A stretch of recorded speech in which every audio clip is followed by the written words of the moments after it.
നമസ്കാരം. സ്പോട്ട് ലൈവിലേക്ക് സ്വാഗതം. കൊച്ചി പള്ളുരുത്തി സെന്റ് റീത്ത സ്കൂളിലെ ഹിജാബ് വിവാദത്തിൽ സ്കൂൾ അധികൃതർ നിലപാട് കടുപ്പിച്ചതോടെ വെട്ടിലായിരിക്കുകയാണ് സർക്കാർ. ഇതോടെ വിദ്യാഭ്യാസ മന്ത്രി വി ശിവൻകുട്ടി നിലപാട് മയപ്പെടുത്തുകയും ചെയ്തു. നിലവിലുള്ള കോടതി ഉത്തരവിന്റെ അടിസ്ഥാനത്തിൽ സ്കൂളിന് തീരുമാനമെടുക്കാമെന്നാണ് സർക്കാർ നിലപാട്.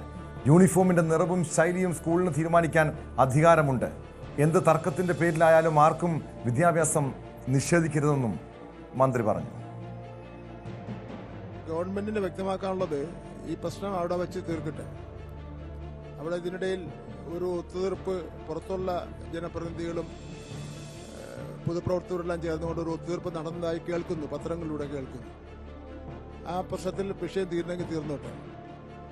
ഇപ്പോൾ ഞാൻ മനസ്സിലാക്കിയെടുത്തോളം കുട്ടിയുടെ രക്ഷകർത്താവ് പഴയ സ്റ്റാൻഡിൽ നിന്ന് മാറി ശിരോവസ്ത്രമില്ലാതെ തന്നെ കുട്ടിയെ സ്കൂളിൽ അയക്കാം എന്ന് സമ്മതിച്ചു എന്നാണ് പറയുന്നത്. അതോടുകൂടി പിന്നെ പ്രശ്നം തീർന്നല്ലോ, ആ പ്രശ്നം തീർന്നു.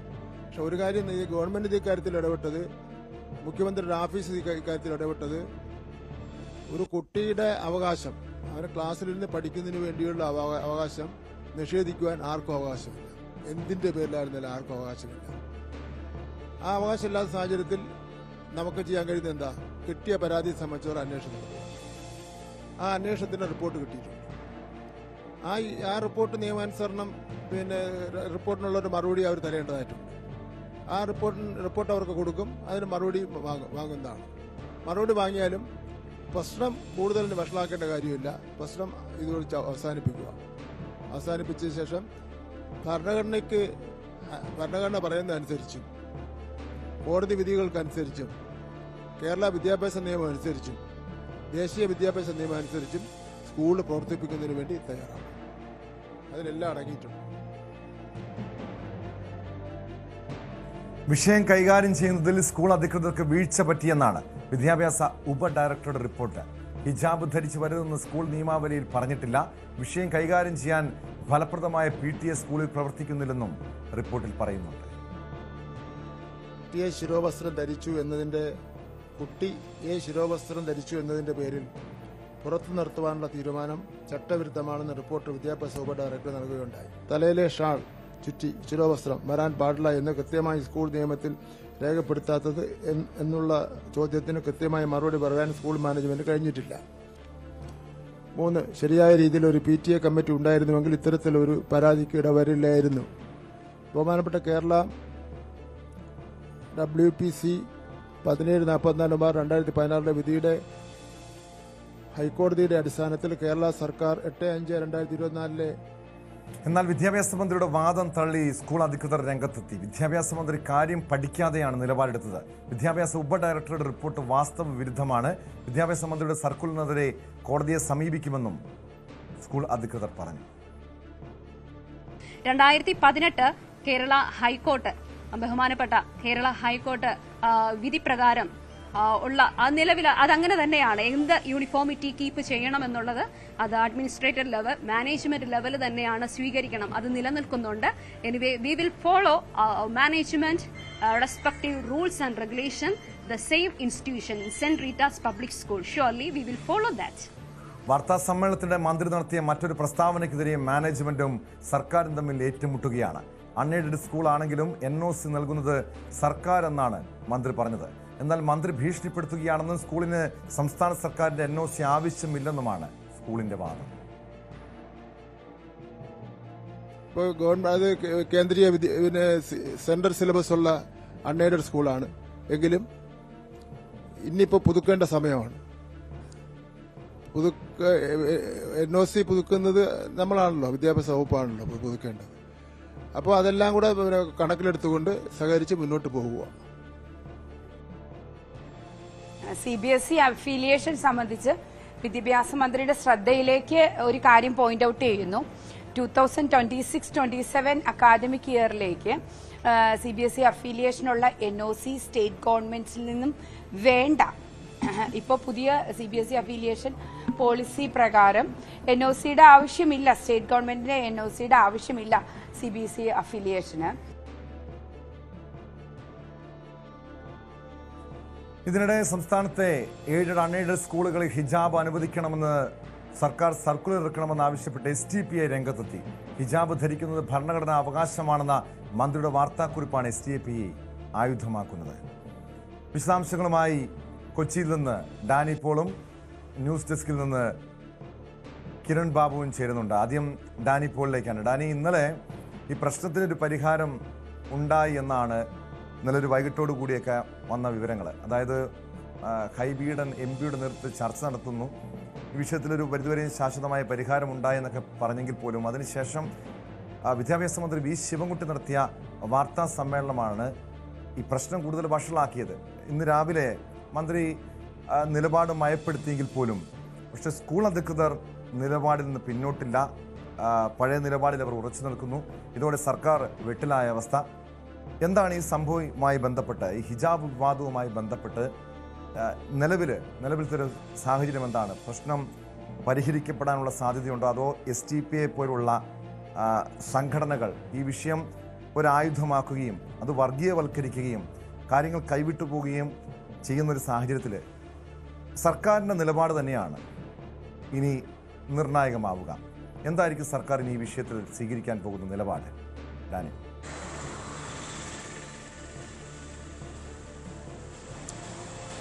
ടോം, ഈ വിഷയത്തിൽ നിലവിൽ സർക്കാർ സ്വീകരിച്ചിട്ടുള്ളത് ഈ വിഷയം ഇവിടെ സ്കൂളിൽ വെച്ച് അത് തീരുന്നെങ്കിൽ, ഒരു ധാരണയാവുന്നെങ്കിൽ അത് അങ്ങനെ ആകട്ടെ എന്ന രീതിയിൽ തന്നെയാണ്. കാരണം ഇന്ന് വിദ്യാഭ്യാസ മന്ത്രി V. ശിവൻകുട്ടി പറഞ്ഞത് ഇവിടെ സ്കൂളിൽ ചില ധാരണകളാകുന്നു, ചില കാര്യങ്ങളിൽ ചർച്ചകൾ നടക്കുന്നു, കുട്ടിയുടെ പിതാവുമായിട്ട് ചില ധാരണകളിലെത്താൻ ശ്രമിക്കുന്നു എന്നതെല്ലാം തന്നെ പറയുന്നുണ്ട്. അങ്ങനെ കേൾക്കുന്നു. അങ്ങനെയെങ്കിൽ അത് ആ രീതിയിൽ തന്നെ തീരട്ടെ എന്നാണ് അദ്ദേഹം പറയുന്നത്. കാരണം ഇക്കാര്യത്തിൽ സർക്കാരിന് ഒരു നിർബന്ധ ബുദ്ധിയില്ല എന്ന് അദ്ദേഹം ആവർത്തിക്കുന്നു. കുട്ടിയുടെ ഒരു അവകാശം ഉറപ്പുവരുത്താൻ ശ്രമിച്ചിട്ടുണ്ട്. അത് ആ രീതിയിലാണ് ആ വിഷയം നോക്കിക്കാണുകയും ചെയ്തത്. അതുകൊണ്ട് ഇത് എന്താണ് സംഭവിച്ചതെന്ന് അറിയാനായിട്ട് ഒരു സർക്കുലർ, ഒരു നിർദ്ദേശം അവിടെ നൽകിയിട്ടുണ്ട്. അതിൻ്റെ വിശദീകരണം ലഭിക്കുന്നു. അപ്പോൾ ഇക്കാര്യത്തിൽ അവരുടെ വിശദീകരണം ലഭിക്കട്ടെ എന്ന് അദ്ദേഹം പറയുന്നു. ഒപ്പം പ്രതീക്ഷ പ്രകടിപ്പിക്കുന്നത് കുട്ടിയുടെ പിതാവുമായി നടക്കുന്ന ആ ചർച്ചകളിൽ അവിടെ ഒരു തീരുമാനമാകുന്നെങ്കിൽ അത് അങ്ങനെ ആകട്ടെ എന്നെല്ലാമാണ് അദ്ദേഹം സൂചിപ്പിക്കുകയും ചെയ്യുന്നത്. സ്കൂൾ തലത്തിലാണെങ്കിൽ ഈ ചർച്ചകളിൽ വിദ്യാഭ്യാസ വകുപ്പിൽ നിന്ന് ലഭ്യമായ റിലീസിന് അവർ സർക്കുലറിന് മറുപടി നൽകിയിട്ടുണ്ട്. ഈ മറുപടിയിൽ അവർ സൂചിപ്പിക്കുന്ന ചില കാര്യങ്ങളുണ്ട്. അത് കാരണം അദ്ദേഹം നൽകിയ ചോദ്യങ്ങൾ അത് വസ്തുതാവിരുദ്ധമായ പല കാര്യങ്ങളും അതിൽ ഉൾപ്പെടുന്നുണ്ട് എന്ന് പറയുന്നുണ്ട്. ഉദാഹരണത്തിന് കുട്ടി സ്കൂളിൽ നിന്ന് പുറത്താക്കി എന്ന് പറയുന്നു. പക്ഷേ അങ്ങനെ ഒന്ന് സംഭവിച്ചിട്ടില്ല എന്ന് അവർ CCTV ദൃശ്യങ്ങളടക്കം ബോധ്യമാക്കിക്കൊണ്ടാണ് മറുപടി നൽകുന്നത്. കാരണം അവിടെ ആ കുട്ടി ഹിജാബ് ധരിച്ചുകൊണ്ട് വന്ന 3 ദിവസങ്ങളിലുണ്ട്. ഈ 3 ദിവസവും അവിടെ ഉണ്ടായിരുന്നു. ആരും അവരെ പുറത്താക്കിയിട്ടില്ല. മറിച്ച് ഇക്കാര്യങ്ങൾ അവരെ പറഞ്ഞു മനസ്സിലാക്കാനാണ് കുട്ടിയുടെ പിതാവിനെ അടക്കം ശ്രമിക്കുകയും ചെയ്തിട്ടുള്ളത്. ആരും അവരെ പുറത്താക്കിയിട്ടില്ല. അപ്പോൾ പുറത്താക്കി എന്ന് പറയുന്ന കാര്യങ്ങൾ തികച്ചും ബാലിശമായാണ് അത്തരം കാര്യങ്ങൾ പറഞ്ഞിരിക്കുന്നത്. രണ്ടാമതായി ഈ വിഷയങ്ങളിൽ സ്കൂളിന് ഒരു കോഡ് ഓഫ് കോണ്ടക്ട് കാര്യങ്ങളെല്ലാം തന്നെയുണ്ട്. സ്കൂളിനൊരു ബൈലോ ഉണ്ട്. ഇക്കാര്യത്തിൽ ഈ യൂണിഫോം അനുസരിച്ച് അവിടേക്ക് വരണമെന്ന കാര്യങ്ങളിലടക്കമുള്ള കാര്യങ്ങളുണ്ട്. അതെല്ലാം തന്നെ കൃത്യമായി എഴുതി ഒപ്പിട്ട് വാങ്ങിയെല്ലാമാണ് രക്ഷിതാക്കൾ കുട്ടികളെ വിദ്യാലയങ്ങളിൽ ചേർക്കുന്നത്. ഇത്തരം കാര്യങ്ങൾ തിരിച്ച ഈ സർക്കിളിലൂടെ തന്നെ മറുപടി നൽകുകയും എല്ലാം തന്നെ ചെയ്തിട്ടുണ്ട്. ഒപ്പം വളരെ പ്രധാനപ്പെട്ടത് കുട്ടിയുടെ രക്ഷിതാക്കളുമായുള്ള ഒരു സംസാരമാണ്. കഴിഞ്ഞ ദിവസങ്ങളിൽ അത് MP തലത്തിൽ ചില സംസാരങ്ങൾ അവിടെ നടക്കുകയും ചെയ്തിട്ടുണ്ട്. അതിനുശേഷം ഒരു മറുപടി കുട്ടിയുടെ പിതാവിൻ്റെ ഭാഗത്തു നിന്നുണ്ടായിരുന്നു. അത് സ്കൂൾ മാനേജ്മെൻറ്റും കൂടി ഉൾപ്പെട്ടുകൊണ്ട് നടത്തിയ ചർച്ചയിലല്ല എന്ന് പറയുന്നു. അപ്പോൾ ആ മറുപടിയും തങ്ങളുടെ ശ്രദ്ധയിൽപ്പെട്ടിരുന്നു. അതിൽ വ്യക്തമായും കുട്ടിയുടെ പിതാവ് പറയുന്നത് തങ്ങൾ സ്കൂളിൻ്റെ നിയമപ്രകാരം പ്രവർത്തിക്കാൻ തയ്യാറാണ്. സ്കൂളിന് ഒരു യൂണിഫോം ഉണ്ടെങ്കിൽ അതനുസരിച്ചുകൊണ്ട് വരാം, ഹിജാബ് ധരിക്കുന്നില്ല എന്നതടക്കമുള്ള കാര്യങ്ങൾ പറഞ്ഞു. അപ്പോൾ ആ കാര്യങ്ങളിൽ തങ്ങൾ പ്രതീക്ഷ വെച്ചു പുലർത്തുകയാണ്. അവരുമായിട്ട് കുട്ടിയുടെ പിതാവുമായിട്ട് കൂടുതൽ ഈ കാര്യങ്ങൾ ചർച്ച നടത്തുന്നുണ്ട്. ഏതായാലും ഈ കുട്ടിയുടെ പിതാവിൻ്റെ ഒരു സമ്മതപത്രം തന്നെ ഇക്കാര്യങ്ങൾ വേണമെന്നൊരു നിർദ്ദേശം വിദ്യാഭ്യാസ വകുപ്പ് മുന്നോട്ട് വെച്ചിട്ടുണ്ട് എന്നാണ് മനസ്സിലാക്കുന്നത്. അങ്ങനെയെങ്കിൽ ഈ ദിവസങ്ങളിൽ കുട്ടിയുടെ പിതാവുമായി ചർച്ച നടത്തി അത്തരമൊരു സമ്മതപത്രം കൂടി ഈ സ്കൂളിൻ്റെ നിയമം അനുസരിച്ചുകൊണ്ട് മുന്നോട്ട് പോകുമെന്നതടക്കമുള്ള കാര്യങ്ങൾ കൂടി വ്യക്തമാക്കുന്ന ഒരു സമ്മതപത്രം കൂടി നൽകിക്കൊണ്ട് ഈ ഒരു നടപടി പൂർത്തീകരിക്കാനാണ് സ്കൂൾ അധികൃതർ, പള്ളുരുത്തിയിലെ സെൻറ് ക്ലാസ് സ്കൂൾ അധികൃതർ ശ്രമിക്കുന്നത്. വരും ദിവസങ്ങളിൽ അതുമായി ബന്ധപ്പെട്ടുകൊണ്ടുള്ള നടപടികൾ ഉണ്ടാകും. തൽക്കാലം ഇപ്പോൾ ഉണ്ടായിരിക്കുന്ന ഈ വിവാദങ്ങൾ ഇവിടെ കിരൺ ബാബു, മന്ത്രി കഴിഞ്ഞ ദിവസം പറഞ്ഞത് സ്കൂളിന്റെ ഭാഗത്ത് ഒന്ന് അല്പം കൂടെ പക്വപരമായിട്ട് സ്കൂളിന് ഇടപെടാമായിരുന്നു എന്ന രീതിയിലൊരു പ്രസ്താവന മന്ത്രിയുടെ ഭാഗത്തു നിന്ന് കഴിഞ്ഞ ദിവസം ഉണ്ടായി. പക്ഷെ യഥാർത്ഥത്തിൽ വളരെ പക്വതയോടുകൂടി തന്നെയാണ് സ്കൂൾ ഈ വിഷയത്തിൽ ഇടപെട്ടത്. ആ വിദ്യാർത്ഥിയോട് ഈ രീതിയിൽ അവിടുത്തെ യൂണിഫോം ധരിച്ച് വരണം, അതൊരു കുട്ടിക്ക് മാത്രം ഇത്ര ഇളവ് നൽകാൻ പാടില്ല എന്ന നിർദ്ദേശം കൊടുക്കുന്നു. പക്ഷേ അതിനുശേഷം നമ്മൾ കണ്ടതാണ് ഒരു യൂട്യൂബ് ചാനലിൽ അല്ലെങ്കിൽ ഒരു ഫേസ്ബുക്കിലൂടെയാണ് ഈ പ്രശ്നങ്ങൾ പുറത്തേക്ക് വരുന്നത്. അതായത് ഒരു കുറച്ച് പേർ സംഘടിച്ചെത്തി സ്കൂളിൽ പ്രശ്നം ഉണ്ടാക്കുന്നു. ആ കുട്ടിയുടെ പിതാവിൻ്റെയും കുട്ടിയുടെയൊക്കെ പ്രതികരണം എടുത്തുകൊണ്ട് ഇവിടെ ആ കുട്ടി വലിയ രീതിയിലുള്ള ഒരു ചൂഷണം നേരിടുന്നുണ്ട് എന്ന രീതിയിലൊക്കെ ഒരു പ്രചരണം നടത്തുന്നു. പക്ഷേ ഇത് ഇന്നലെ ആ വിഷയത്തിൽ ഹൈബീഡിൻ്റെ നേതൃത്വത്തിൽ ചർച്ച നടത്തി പ്രശ്നത്തിൽ ഒരു പരിഹാരം ഉണ്ടാക്കിയതാണ്. അതിനുശേഷം മന്ത്രിയുടെ ഭാഗത്തുനിന്നുണ്ടായ പ്രസ്താവനയാണ് കാര്യങ്ങൾ വീണ്ടും വഷളാകാനുള്ള കാരണമായതും. അത് SDPI പോലും ഈ വിഷയത്തെ ഇപ്പോൾ ഒരു ആയുധമാക്കുന്നുണ്ട്. പ്രത്യേകിച്ചും തെരഞ്ഞെടുപ്പ് വരാൻ പോകുന്നു. രണ്ട് സമുദായങ്ങൾ തമ്മിലുള്ള ഒരു സാമുദായിക പ്രശ്നമായത് മാറുന്ന സാഹചര്യത്തിലേക്ക് പോലും കാര്യങ്ങൾ എത്തിയിരിക്കുന്നു. സ്വാഭാവികമായും ഇത് കൈവിട്ടു പോകാതിരിക്കാൻ സർക്കാരിൻ്റെ ഭാഗത്തുനിന്ന് ഒരു പക്വപരമായിട്ടുള്ള നിലപാട് വേണം, ഇടപെടലുകൾ വേണം. എന്തായിരിക്കും ഇനി സർക്കാർ ഈ വിഷയത്തിൽ സ്വീകരിക്കാൻ പോകുന്ന നിലപാട്? മാത്രമല്ല ഇത് ഈ സ്കൂൾ അധികൃതരെ, സ്കൂൾ മാനേജ്മെൻറ്റിനെ, പ്രത്യേകിച്ചും ലത്തീൻ സഭയടക്കം പ്രകോപിപ്പിച്ചിരിക്കുന്ന ഒരു കാര്യം. കാരണം KRLCC പ്രസ്താവന ഇറക്കിയിട്ടുണ്ട്, കത്തോലിക്ക കോൺഗ്രസ് മന്ത്രിക്കെതിരെ നിലപാട് സ്വീകരിച്ചിട്ടുണ്ട്. മന്ത്രിയുടെ ഭാഗത്താണ് വീഴ്ചയുണ്ടായത്. മന്ത്രിയുടെ പ്രസ്താവന, മന്ത്രി കാര്യം പഠിക്കാതെയാണ് ഇത്തരത്തിലൊരു പ്രസ്താവന നടത്തിയതെന്ന് സഭാ നേതൃത്വം പോലും പറഞ്ഞ സാഹചര്യത്തിൽ, മാത്രമല്ല ഈ NOC നൽകുന്ന സർക്കാരാണ്, അങ്ങനെയുള്ള ഭീഷണികൾ വേണ്ട എന്ന് സ്കൂൾ മാനേജ്മെൻറ്റും കടുത്ത നിലപാട് സ്വീകരിച്ചിരിക്കുന്ന ഒരു പശ്ചാത്തലത്തിൽ ഇനി നിലവിലെ ഈ സാഹചര്യത്തിൽ ഇനി എന്തായിരിക്കും സർക്കാരിൻ്റെ ഭാഗത്തുനിന്ന്, വിദ്യാഭ്യാസ വകുപ്പിൻ്റെ ഭാഗത്തുനിന്നും സ്വീകരിക്കാൻ പോകുന്ന നിലപാട് എന്നറിയേണ്ടിയിരിക്കുന്നു. ടോം, ഈ വിഷയത്തെ വളരെ ജാഗ്രതയോടുകൂടിയും തന്ത്രപരമായും കൈകാര്യം ചെയ്യേണ്ട ഒരു വിഷയമായിരുന്നു. അത് തുടക്കത്തിൽ സർക്കാരിന് അങ്ങനെ കൈകാര്യം ചെയ്യാൻ കഴിഞ്ഞിരുന്നു. പക്ഷേ പിന്നീട് അതിൽ നിന്ന് സർക്കാരിന് ഗൗരവമായ വീഴ്ച പറ്റി എന്ന് വേണം കരുതാൻ. അതാണ് ഇപ്പോൾ ഈ വിഷയത്തെ കൂടുതൽ സങ്കീർണമാക്കിയിരിക്കുന്നത്. ഇന്നലെ എറണാകുളം MP ഹൈബീഡനും അതോടൊപ്പം തന്നെ അവിടുത്തെ DCC പ്രസിഡന്റ് മുഹമ്മദ് ഷിയാസും ഒക്കെ ചേർന്ന് ഈ വിഷയത്തിന് ഒരു താൽക്കാലിക പരിഹാരം ഉണ്ടാക്കുന്നു. പക്ഷേ അപ്പോൾ തന്നെ അവർ നേരിട്ട് സാധാരണ രീതിയിൽ ഇത്തരം പരിഹാരം ഉണ്ടാക്കുമ്പോൾ മന്ത്രിയുമായിട്ടൊക്കെ ബന്ധപ്പെട്ട ശേഷം പ്രശ്നപരിഹാരത്തിൽ ഇടപെടുക എന്നുള്ള രീതി അവർ പാലിച്ചില്ല എന്നതിന് പേരിൽ രാഷ്ട്രീയമായി ഇനി അത് കോൺഗ്രസിന് നേട്ടമാകുമോ എന്നുള്ള ഒരു തോന്നലൊക്കെ ആവണം. എന്തായാലും അതിനുശേഷം മന്ത്രിയുടെ ഭാഗത്തു നിന്നുണ്ടായ ഔദ്യോഗികമായ ഒരു വാർത്താക്കുറിപ്പ്, ആ വാർത്താക്കുറിപ്പാണ് പ്രശ്നങ്ങളെ കൂടുതൽ വഷളാക്കിയതും ഇതിനെ വീണ്ടും ഒരു പരിഹരിക്കപ്പെട്ടു പോയ ഒരു പ്രശ്നത്തെ വീണ്ടും തുറന്നുവിട്ടത് എന്ന് വേണം കരുതാൻ. ഇപ്പോൾ ഇന്ന് മന്ത്രി രാവിലെ നമ്മളുമായി സംസാരിക്കുന്നു. അപ്പോഴും നിലപാട് പഴയ തന്നെയാണെങ്കിലും കുറേയേറെ മയപ്പെടുത്തിയാണ് സംസാരിച്ചത്. അതിനുശേഷം വാർത്താ സമ്മേളനം നടത്തിയും വളരെ മയപ്പെടുത്തിയാണ് മന്ത്രി നിലപാട് സംസാരിച്ചത്. പക്ഷേ ആ മന്ത്രി അതിൻ്റെ കൂട്ടത്തിൽ ഒന്നുകൂടി പറഞ്ഞു, NOC നൽകുന്നത് സർക്കാരാണ് പുതുക്കി നൽകേണ്ടത് എന്നതുകൂടി ഓർമ്മ വെച്ച് വേണം കാര്യങ്ങൾ തീരുമാനിക്കാൻ. അതിൻ്റെ കൃത്യമായ അർത്ഥം അങ്ങനെയാണെങ്കിൽ സർക്കാരുമായി ഏറ്റുമുട്ടലിനാണെങ്കിൽ NOC ഞങ്ങൾ പുതുക്കി നൽകില്ല എന്നൊരു വ്യാഖ്യാനം അതിനുണ്ട്. അതൊരു യാഥാർത്ഥ്യവുമാണ്. പക്ഷേ തൊട്ടു പിന്നാലെ തന്നെ സ്കൂളിൻ്റെ ഭാഗത്ത് നിന്ന് സാധാരണ ഒരു സ്കൂൾ മാനേജ്മെൻറ്റ് ഒരു മന്ത്രിയുടെ പ്രതികരണം വന്നാൽ വിശദമായ ആലോചനകളൊക്കെ നടത്തിയാണ് അങ്ങനെ ഒരു പ്രതികരണം നടത്തുമെങ്കിൽ മന്ത്രിയെ ഓപ്പണായി വെല്ലുവിളിച്ചുകൊണ്ട് തന്നെ മന്ത്രിയുടെ അങ്ങനെ ഞങ്ങളുടെ NOC റദ്ദാക്കാനാവില്ല, ഞങ്ങൾ നിയമപരമായി തന്നെ നേരിടും എന്ന് പറഞ്ഞ് തുറന്ന ഒരു വെല്ലുവിളി തന്നെ നടത്തുകയായിരുന്നു യഥാർത്ഥത്തിൽ മന്ത്രിക്കെതിരെ. ഇതിന് പ്രധാനപ്പെട്ട ചില കാരണങ്ങളുണ്ട്. ഇത് ഈ മാനേജ്മെൻറ്റും ഈ തരത്തിലേക്ക് ഒരു നിലപാടിലേക്ക്, ഒരു കടുത്ത നിലപാടിലേക്ക്, ഒരു ഓപ്പൺ ഫൈറ്റ് വേണമെങ്കിൽ ആവാം എന്നൊരു നിലപാടിലേക്ക് മാറാനും കാരണമുണ്ട്. ഏറ്റവും പ്രധാനപ്പെട്ട ഒരു കാരണം ഇത് ഒരു സ്കൂൾ മാനേജ്മെൻറ്റ് വിഷയം എന്നതിനപ്പുറത്തേക്ക്, അത് ലത്തീൻ സഭയുടെ വിഷയം എന്നതിനപ്പുറത്തേക്ക് പൊതുവെ ക്രൈസ്തവ സഭകളുടെ ആകെ ഒരു പിന്തുണ ഈ വിഷയത്തിലുണ്ടായി. ദീപികയുടെ മുഖപ്രസംഗം വരുന്നു, പ്രധാനപ്പെട്ട ക്രൈസ്തവ സഭാ നേതാക്കളുടെ ഭാഗത്തു നിന്നുള്ള പ്രതികരണം വരുന്നു. ആ തരത്തിലേക്ക് ഒരു വലിയ പിന്തുണ ഉണ്ടാകുന്നു. രണ്ടാമത് ഈ വിഷയത്തിലേക്ക് പൊതു സമൂഹത്തിനിടയിൽ നിന്നും അങ്ങനെ ഒരു വിഷയം പരിഹരിക്കപ്പെട്ട ഒരു വിഷയത്തിലേക്ക് SDPI പോലെ ഒരു സംഘടന കടന്നു വരികയും SDPI ഒരു സംഘടന അങ്ങനെ ഒരു സർക്കുലർ വേണം എന്ന് വാശി പിടിക്കുകയും ഒക്കെ ചെയ്തപ്പോൾ വാശി പിടിച്ചത് വഴി ഉണ്ടായ മറ്റ് ഇവരുടെ പിന്നിലെ ഉദ്ദേശം ഇത് ഏതെങ്കിലും ഒരു മതസ്വാതന്ത്ര്യം സംരക്ഷിക്കാനോ അല്ലെങ്കിൽ മതപരമായ ഒരു ഏതെങ്കിലും വസ്ത്രം ധരിക്കാനോ ഒന്നുമല്ല. അതിന് പിന്നിൽ തീർച്ചയായും കിരൺ ബാബു സൂചിപ്പിച്ചതുപോലെ SDPI കളത്തിലേക്ക് ഇറങ്ങിയതിനെയാണ് ജാഗ്രതയോടുകൂടി കാണേണ്ടത്. കാരണം ഇവിടെ ഈ ഹിജാബ് അനുവദിക്കണമെന്ന് സർക്കാർ സർക്കുലർ ഇറക്കണമെന്ന് SDPI ആവശ്യപ്പെടുന്നു. ഈ ഹിജാബ് ധരിക്കുന്നത് ഭരണഘടനാ അവകാശമാണെന്ന മന്ത്രിയുടെ വാർത്താക്കുറിപ്പിനെയാണ് SDPI ആയുധമാക്കുന്നത്. എന്തായാലും രണ്ടുപേരിലേക്കും എത്താം. കിരൺ ബാബുവും ഡാനിപ്പോളും തുടരുക. SDPI നേതാവിൻ്റെ പ്രതികരണം കേൾക്കാം.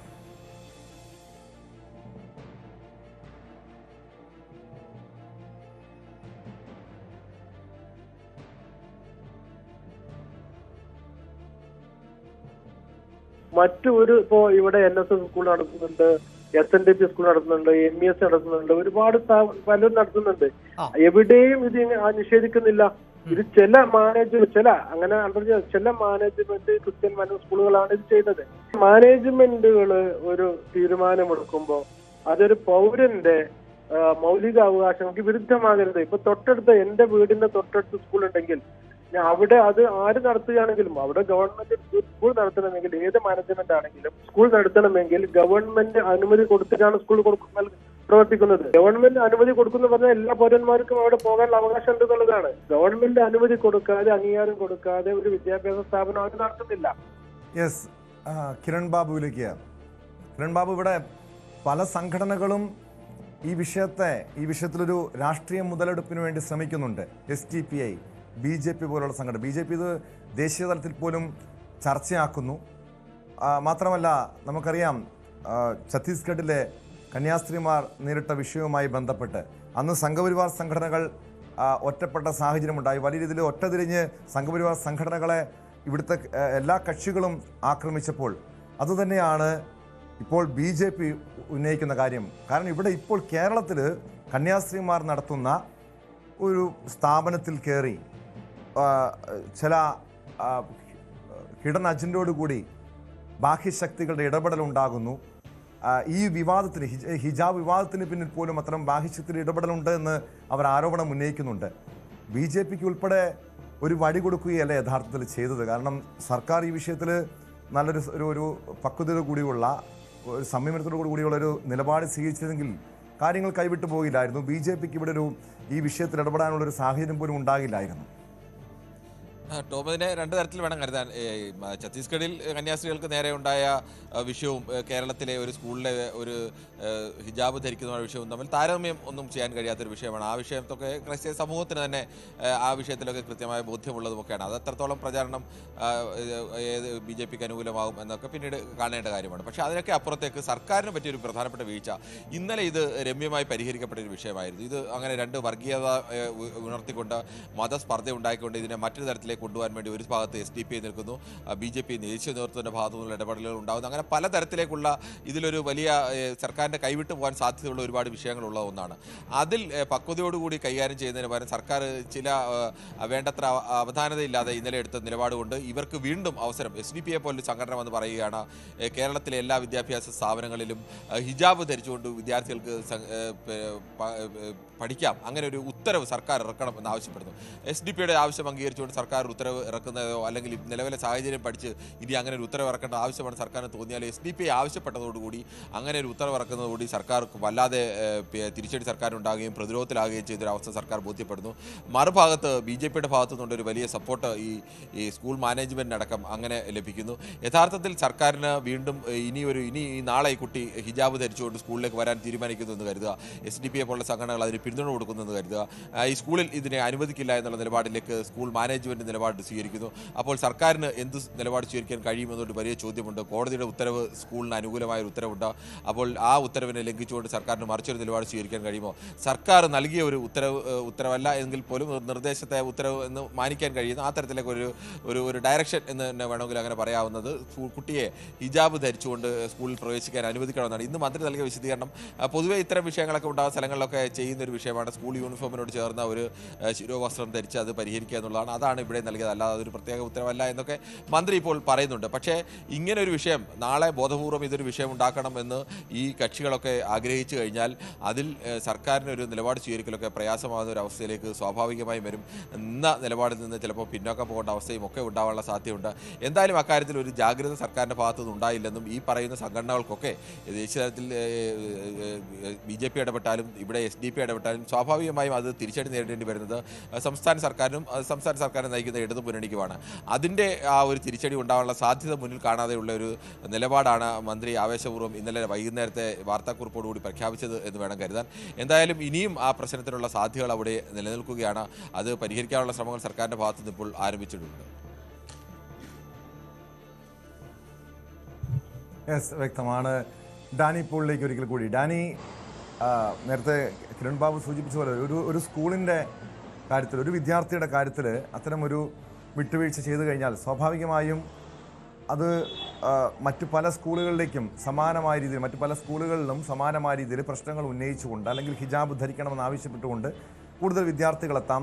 അത് ഈ പറയുന്ന പോലെ SDPI പോലുള്ള സംഘടനകൾ അത് ആയുധമാക്കാം. മാത്രമല്ല അങ്ങനെയെങ്കിൽ അത് വീണ്ടും ഈ ഹൈന്ദവ സംഘടനകൾ അതല്ലെങ്കിൽ BJP പോലുള്ള രാഷ്ട്രീയ പ്രസ്ഥാനങ്ങൾ ഈ വിഷയത്തെ വീണ്ടും കൂടുതൽ വഷളാക്കാനുള്ള സാഹചര്യമൊക്കെ ഉണ്ട്.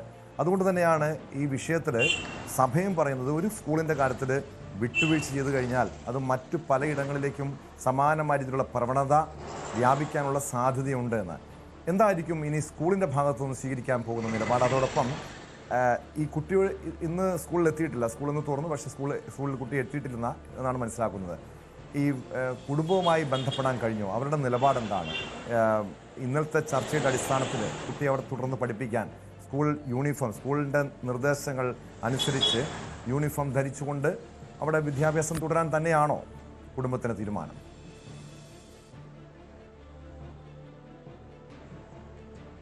ടോം, ഇക്കാര്യത്തിൽ കഴിഞ്ഞ ദിവസങ്ങളിൽ MP അടക്കം നടത്തിയ ഒരു ആശയവിനിമയമുണ്ട്. ഒരുപക്ഷെ സ്കൂൾ മാനേജ്മെൻറ്റ് കൂടി ആ തലത്തിൽ ആ ഒരു ചർച്ചയിൽ പങ്കെടുത്തിരുന്നില്ല ഔദ്യോഗിക തലമായെന്നാണ് മനസ്സിലാക്കുന്നത്. പക്ഷേ മാധ്യമങ്ങളിൽ നിന്ന് അറിഞ്ഞ വിവരമാണ് സ്കൂൾ മാനേജ്മെൻറ്റിനുള്ളത്. അത് പ്രകാരം നേരത്തെ ഉണ്ടായിരുന്നൊരു ധാരണ ഹിജാബ് ഇല്ലാതെ തന്നെ സ്കൂളിൻ്റെ ഒരു പ്രോട്ടോക്കോൾ അനുസരിച്ച് തന്നെ ആ കുട്ടിക്ക് വിദ്യാലയത്തിലേക്ക് വരാം. തങ്ങൾ ഇനി മറ്റു വിഷയങ്ങൾ ഒരു സങ്കീർണതകളിലേക്ക് പോകുന്നില്ല, വലിയ വിഷയങ്ങളിലേക്ക് പോകുന്നില്ല എന്നതായിരുന്നു ഒരു പിതാവിൻ്റെ ഒരു പ്രതികരണമായിട്ടുണ്ടായിരുന്നത്. അതേ നിലപാടിൽ തന്നെയാണ് അവരും. മാധ്യമങ്ങളോട് പ്രതികരിക്കാനായിട്ട് അവർ തയ്യാറായിട്ടില്ല. പക്ഷേ ഇത്തരം കാര്യങ്ങൾ അവർ സ്കൂൾ മാനേജ്മെൻറ്റുമായിട്ട് ചർച്ച നടത്തിയിട്ടുണ്ട് എന്ന് തന്നെയാണ് അറിയാനായിട്ട് സാധിച്ചത്. ഇതിൽ കുട്ടിയുടെ മാതാപിതാക്കൾ തന്നെയും രക്ഷിതാക്കൾ ഇവരെ സ്കൂൾ മാനേജ്മെൻറ്റുമായി ചർച്ച നടത്തുന്നുണ്ട്. ചർച്ച ചെയ്ത് അവർ ഏതാണ്ട് ആശയവിനിമയം നടത്തിയിട്ടുണ്ട്. പക്ഷേ ഇപ്പോൾ ഉള്ളൊരു നിർദ്ദേശപ്രകാരം അവരിൽ നിന്ന് അത് എഴുതി വാങ്ങണമെന്നത്, ഒരു സമ്മതപത്രം വാങ്ങണമെന്നതുണ്ട്. അതുകൂടി പൂർത്തിയാക്കിയതിന് ശേഷം അവർ ഈ ഒരു നടപടികൾ അവസാനിപ്പിക്കുമെന്ന് തന്നെയാണ്, ഈ ഒരു വിവാദത്തിന് തന്നെ ഇത് തിരശ്ശീലയിടുമെന്ന് തന്നെയാണ് മനസ്സിലാക്കാൻ സാധിക്കുന്നത്. അല്ലാത്ത പക്ഷം ഇതൊരു വലിയ രീതിയിലുള്ള ചർച്ചകളിലേക്ക് പല രീതിയിൽ രാഷ്ട്രീയ സംഘടനകളടക്കം ഇടപെടുന്നൊരവസ്ഥയിലേക്കടക്കം കാര്യങ്ങൾ വന്നിട്ടുണ്ട്. ഇപ്പോൾ SDPI ഒരു ഭാഗത്ത് അവർ ആവശ്യപ്പെടുന്നത് പോലെ ഈ മന്ത്രിയുടെ സർക്കുലർ അത് ഉത്തരവാക്കി മാറ്റണമെന്ന രീതിയിൽ തന്നെ ആവശ്യപ്പെടുമ്പോൾ മറുഭാഗത്ത് BJPയും RSSും എല്ലാം തന്നെ ഈ വിഷയം ഉയർത്തിക്കൊണ്ടുവരികയും ചെയ്യുന്നുണ്ട്. അപ്പോൾ ഇതൊരു സങ്കീർണതകളിൽ നിന്ന് സങ്കീർണതകളിലേക്കെല്ലാം തന്നെ പോവുകയാണ്. നേരത്തെ കിരൺ ബാബു സൂചിപ്പിച്ചതുപോലെ ഇന്നലെ ഒരു അവസാനിച്ച ഒരു വിഷയം എന്ന രീതിയിൽ തന്നെ എല്ലാവരും അതിനെ കണ്ടത്. വൈകുന്നേരം വളരെ പൊടുന്നനെയുണ്ടായിരുന്നൊരു ഉത്തരവിലൂടെ തന്നെ അത് വീണ്ടും അതിന് ജീവൻ വയ്ക്കുകയായിരുന്നു. പല രീതിയിലേക്ക് അത് കത്തിപ്പടരുന്ന രീതിയിലേക്കെല്ലാം തന്നെ പോകുന്നു. ആ ഒരു തിരിച്ചറിവ് ഇന്ന് സർക്കാരിനും വിദ്യാഭ്യാസ വകുപ്പിനും എല്ലാം തന്നെയുണ്ട്. അപ്പോൾ ഇത് ഇപ്പോൾ ഉയർന്നു വരുന്ന സമവായ ചർച്ചകൾക്ക് തന്നെ പ്രോത്സാഹനം നൽകുക എന്നത് തന്നെയാണ് തത്വത്തിലുള്ളൊരു ധാരണ എന്ന് തന്നെയാണ് മനസ്സിലാക്കുന്നത്. അതനുസരിച്ച് കൊണ്ട് തന്നെ സ്കൂൾ മാനേജ്മെൻറ്റ് മുന്നോട്ട് പോകുന്നുണ്ട്. വൈകാതെ ആ കുട്ടിയുടെ പിതാവുമായിട്ട് ചർച്ചകൾ നടത്തിക്കൊണ്ട് ഇത് അവസാനിപ്പിക്കും. സമ്മതപത്രം അടക്കമുള്ള കാര്യങ്ങൾ അവർ നൽകും എന്ന് തന്നെയാണ് ഇതിൽ അറിയാനായിട്ട് സാധിക്കുന്നത്. തീർച്ചയായും. പക്ഷേ ഡാനി, ഇവിടെ BJPക്ക് ഒരു വടി കൊടുക്കുന്നുണ്ട് ഈ പറയുന്ന ഇതുപോലുള്ള വിവാദങ്ങൾ. നമുക്കറിയാം, ഈ ലവ് ജിഹാദ് വിവാദവുമായി ബന്ധപ്പെട്ടാണ് ആദ്യഘട്ടത്തിൽ ഇരു സമുദായങ്ങളും തമ്മിലുള്ള പ്രശ്നം തുടങ്ങുന്നത്. അതിനുശേഷം മൂവാറ്റുപുഴയിലെ ഒരു കോളേജിൽ നിസ്കരിക്കാനുള്ള സമയം അനുവദിക്കണം, സ്ഥലം അനുവദിക്കണമെന്നാവശ്യപ്പെട്ടുകൊണ്ട് പ്രശ്നമുണ്ടാകുന്നു. പിന്നീട് കോതമംഗലത്തെ സോന എന്ന പെൺകുട്ടിയുടെ ആത്മഹത്യ, അത് നിർബന്ധിത മതപരിവർത്തനത്തിനുള്ള നീക്കമായിരുന്നു അതിന് പിന്നിൽ എന്ന രീതിയിലുള്ള പ്രചരണങ്ങളുണ്ടായി. വലിയ രീതിയിലുള്ള അത് BJP അതൊരു രാഷ്ട്രീയ ആയുധമാക്കി. ഏറ്റവും ഒടുവിൽ കഴിഞ്ഞ ദിവസം പോലീസ് കുറ്റപത്രം സമർപ്പിച്ചപ്പോൾ ലവ് ജിഹാദ് അല്ല അതിന് പിന്നിലെന്ന് വളരെ വ്യക്തമാക്കിയിട്ടുണ്ട്. അതിനുശേഷമാണ് ഏറ്റവും ഒടുവിലാണ് ഈ പള്ളുരുത്തി സ്കൂളിലെ വിവാദവും ഉടലെടുക്കുന്നത്. ഇതുപോലുള്ള പ്രശ്നങ്ങൾ കൈവിട്ടു പോയി കഴിഞ്ഞാൽ നമ്മുടെ ഒരു സമൂഹത്തിൻ്റെ അവസ്ഥ തന്നെ കൂടുതൽ മോശമാകാനുള്ള സാധ്യതയുണ്ട്. മറ്റു വർഗീയ ശക്തികൾക്ക് ഈ വിഷയത്തിൽ ഇടപെട്ടുകൊണ്ട് രാഷ്ട്രീയ മുതലെടുപ്പിനും മറ്റും ആ രീതിയിൽ അവർക്ക് ഇതിനെ കൈകാര്യം ചെയ്യാനുള്ള സാധ്യതയുമുണ്ട്. ഇവിടെ രാഷ്ട്രീയ നേതൃത്വത്തിൻ്റെ നിലപാടേറെ നിർണായകമാണ്. നമുക്കറിയാം, ഒരു മതനിരപേക്ഷതയിൽ ഊന്നിക്കൊണ്ട് മുന്നോട്ട് പോയിക്കൊണ്ടിരുന്ന കേരളത്തിൻ്റെ സാഹചര്യത്തിൽ ഈ സമീപകാലത്ത് ഈ രീതിയിൽ വർഗീയവൽക്കരിക്കപ്പെടുന്നു. മനുഷ്യർ വർഗീയമായി ചിന്തിക്കുന്നു, ചെറിയ പ്രശ്നങ്ങളെപ്പോലും ആളിക്കത്തിക്കുന്നു. ഇതൊരിക്കലും ഒരു നല്ല ഒരു പ്രവണതയല്ല ഇപ്പോൾ കേരളത്തിൽ കണ്ടുവരുന്നത്. ഇവിടെ ആരുടെ ഭാഗത്തു നിന്നാണ് ഒരു ഇടപെടൽ വേണ്ടത്, ഡാനി?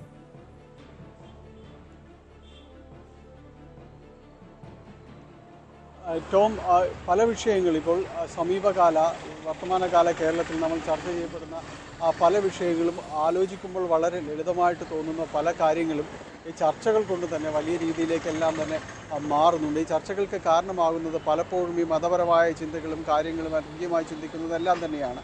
അത് ഏറ്റുപിടിക്കാനായിട്ട് നിരവധിയായ സംഘടനകളും എല്ലാം തന്നെ ഇന്ന് വളരെ സജീവമാണ് എല്ലായിടത്തും എന്നത് പറഞ്ഞ് മതം വളരെ പെട്ടെന്ന് ആളുകൾക്ക് ക്യാച്ചീവ് ആവുന്ന കാര്യമായിട്ട് തന്നെ മാറുന്നതുകൊണ്ട് തന്നെ അത് ഏറ്റുപിടിക്കാനും ആ വിഷയങ്ങളിലേക്ക് വളരെ പെട്ടെന്ന് ഇത് അവരുടെ ആശയങ്ങൾ കലർത്തുവാനും എല്ലാം തന്നെ കഴിയുന്നു എന്നതാണ്. അത് ആ രീതിയിലേക്ക് ചിന്തിക്കപ്പെടുമ്പോൾ വളരെ നിസ്സാരമായ കാര്യങ്ങൾ പോലും ഇത്രയധികം ഈ ചർച്ച ചെയ്യപ്പെടുന്ന രീതിയിലേക്ക് എല്ലാം തന്നെ മാറുന്നു എന്നതാണ്.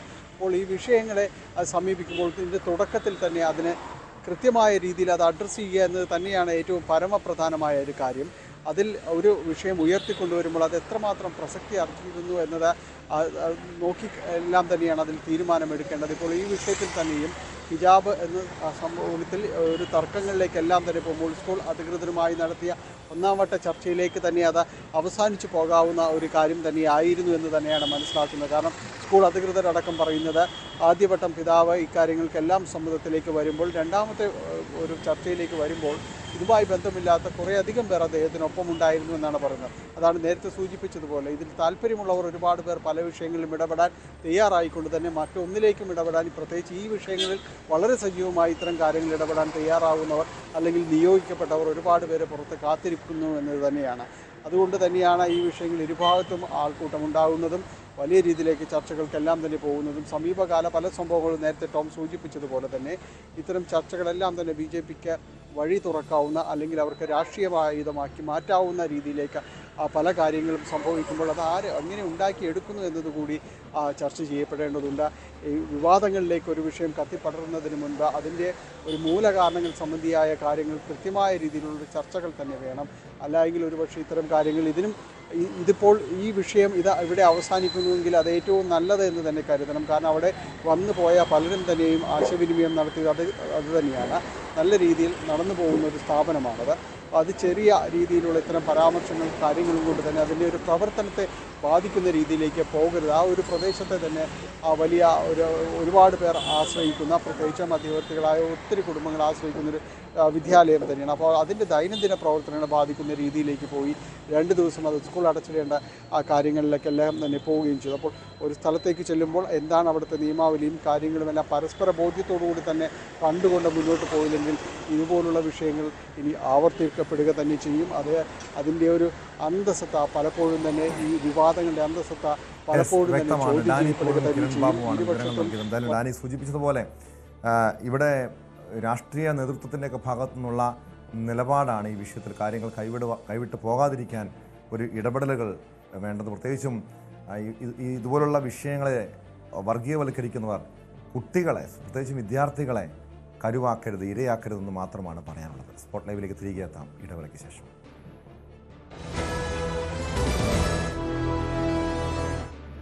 സ്പോട്ട് ലൈവ് തുടരുന്നു. കൊല്ലം കടക്കലിൽ പീഡനത്തിനിരയായ 9ാം ക്ലാസ്സുകാരി പ്രസവിച്ച വാർത്തയിലേക്കാണ്. കുട്ടിയെ പീഡിപ്പിച്ച് ഗർഭിണിയാക്കിയത് അമ്മയുടെ ആൺസുഹൃത്താണ്.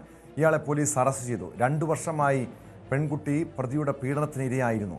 ആശുപത്രിയിൽ നിന്ന് ലഭിച്ച വിവരത്തിന്റെ അടിസ്ഥാനത്തിലായിരുന്നു പോലീസിന്റെ നടപടി. കണ്ണൂർ സ്വദേശിയായ പ്രതി വാഗമണ്ണിലെ ഒരു ഹോട്ടൽ ജീവനക്കാരനാണ്. വിവരങ്ങളുമായി കൊല്ലത്ത് നിന്ന് എസ് വിനീഷ് ചേരുന്നുണ്ട്. വിനീഷ്, 2 വർഷത്തോളം ഈ പെൺകുട്ടി ലൈംഗിക ചൂഷണത്തിന് ഇരയായിട്ടുണ്ടെന്നാണ് മനസ്സിലാക്കാൻ കഴിഞ്ഞ കാര്യം.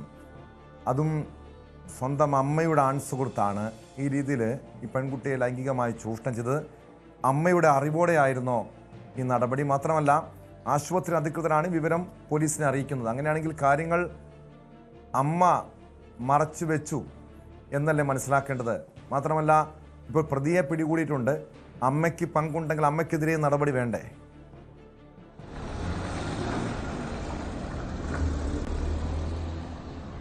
തീർച്ചയായും ടോം, ഇത് കഴിഞ്ഞ ദിവസമാണ് ഈ ഒരു സംഭവം തന്നെ പുറത്തറിയുന്നത്. 9ാം ക്ലാസ് വിദ്യാർത്ഥിനിയാണ്, കടക്കൽ സ്വദേശിനി കൂടിയാണ്. തിരുവനന്തപുരത്തുള്ള ഒരു സ്വകാര്യ ആശുപത്രിയിലായിരുന്നു ഈ പെൺകുട്ടിയെ അഡ്മിറ്റ് ചെയ്തത്. കഴിഞ്ഞ ദിവസം ഒരു പെൺകുഞ്ഞിന് ഈ 9ാം ക്ലാസ് വിദ്യാർത്ഥിനി ജന്മം നൽകുകയും ചെയ്തിരുന്നു. അങ്ങനെയാണ് ഈ ആശുപത്രി അധികൃതർ പോലീസിന് വിവരം അറിയിച്ചത്. അങ്ങനെയാണ് ഇത് പുറം ലോകത്തേക്ക് എത്തുന്നത്. സംഭവവുമായി ബന്ധപ്പെട്ട് ഈ പെൺകുട്ടിയുടെ മൊഴി പോലീസ് വിശദമായി രേഖപ്പെടുത്തി. അപ്പോൾ ഈ അമ്മയുടെ കൂടെ ഉണ്ടായ ഒരു ആൺസുഹൃത്ത് ആണ്. ഈ ആൺസുഹൃത്ത് 2 വർഷമായിട്ട് ഇവരോടൊപ്പമാണ് താമസം എന്ന് പറയുന്നുണ്ട്. ആൺസുഹൃത്താണ് ഇതിന് ഉത്തരവാദി എന്ന് പെൺകുട്ടി മൊഴി നൽകി.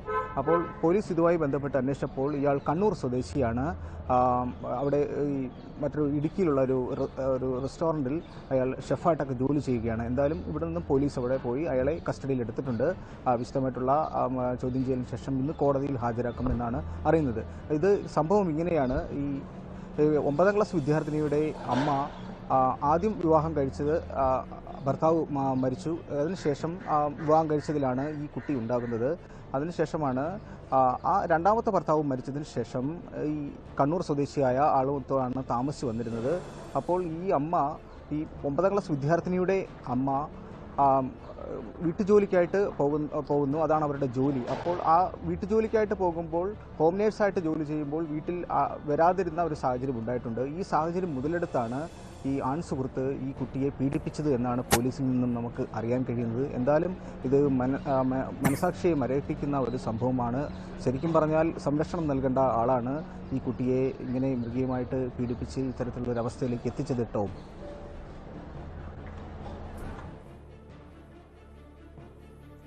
യെസ്, അതുതന്നെയാണ് വിനീഷ് സൂചിപ്പിച്ചതുപോലെ ഇവിടെ സംരക്ഷണം നൽകേണ്ട ആളുകളുടെ ഭാഗത്തു നിന്നാണ് ഈ രീതിയിലുള്ള വീഴ്ച ഉണ്ടായിരിക്കുന്നത്. ഇയാളുടെ ഒരു പശ്ചാത്തലം കൂടി പരിശോധിക്കേണ്ടതാണ്. കാരണം വാഗമണിൽ ജോലി ചെയ്യുന്ന വ്യക്തി, കണ്ണൂർ സ്വദേശി, ഇയാൾ എങ്ങനെയാണ് ഈ കൊല്ലത്ത് എത്തിയത്? എങ്ങനെയാണ് ഈ പെൺകുട്ടിയുടെ അമ്മയുമായി ബന്ധപ്പെട്ടത്? ഇയാളുടെ ഇതിനു മുൻപ് ഏതെങ്കിലും ക്രിമിനൽ പശ്ചാത്തലമുണ്ടോ? മറ്റേതെങ്കിലും സ്ത്രീകളെ, പെൺകുട്ടികളെ ലൈംഗികമായി ചൂഷണം ചെയ്തിട്ടുണ്ടോ? അത്തരം പരാതികൾ ഈ പ്രതിക്കെതിരെ ഉണ്ടോ വിനീഷ്?